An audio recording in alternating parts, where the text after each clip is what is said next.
रात तारा कोई चांदी या सितारा कोई गिर तो उठा लेना।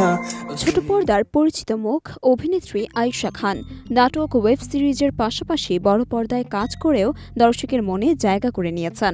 আয়েশা তার অভিনয় গুণের পাশাপাশি তার ব্যক্তিত্ব, চিন্তাধারা ও পোশাক আশাকের রুচির জন্য প্রশংসিত হয়েছেন। সম্প্রতি এক সাক্ষাৎকারে নিজের পোশাক আশাক নিয়ে কথা বলতে শোনা যায় আয়েশাকে। সেখানে অভিনেত্রী নিজেকে সেই পুরনো দিনের মানুষের সঙ্গেই তুলনা করেন। আয়েশার কথায়, আমি খুবই ব্যাকডেটেড একটা মানুষ, একটুও ফ্যাশনেবল কিংবা ফ্যাশন সচেতন না। আমার কাছে মনে হয় আমি যা পরে কমফোর্টেবল, যা আমি ক্যারি করতে পারবো, আমি সে ধরনের পোশাক মেকআপ পরিধান করতে পছন্দ করি। আয়েশা খান বলেন, এখন অনেকে ট্রেন্ড ফলো করে, আমি কখনোই ট্রেন্ডই ছিলাম না, কখনো স্রোতে গা ভাসাইনি। আমার শুধু মনে হতো আমার এই জামাটাতে ভালো লাগছে, আমি এটাই পরবো। ছোট থেকেই পোশাক সচেতন আয়েশা খান, পরিবার থেকেও তাকে কোনো চাপ সৃষ্টি করছে এমনও নয়।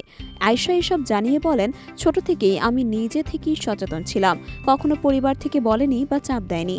আমি একটু রাগঢাক পোশাক পরতে বেশি স্বাচ্ছন্দ্য বোধ করি। আবার এমন কোনো চরিত্র আছে যেখানে কস্টিউমটা একটু ভিন্ন চাচ্ছে বা অনেক বেশি ওয়েস্টার্ন কস্টিউম চাচ্ছে, এ ধরনের যদি কোনো প্রেশার থাকলে আমি এড়িয়ে যাই, সরাসরি বলে দিই আমি সরি। এই অভিনেত্রীকে আয়েশা খান নামেও চিনলেও তার পুরো নাম তাহিয়া তানজিন খান আয়েশা। জাহিদ প্রীতমেরই নাটক বুক পয়েন্টের গল্প নাটকের মালিহা চরিত্রে অভিনয় করে প্রশংসা কুড়িয়েছেন তিনি। কাজ করেছেন কাইজার, মার্কিউলিসের মতো ওয়েব সিরিজে। গত বছর ওয়েব সিরিজ ফ্রেন্ডজি চলচ্চিত্র ভয়ালে কাজ করে দর্শকের আরও কাছে পৌঁছান তিনি।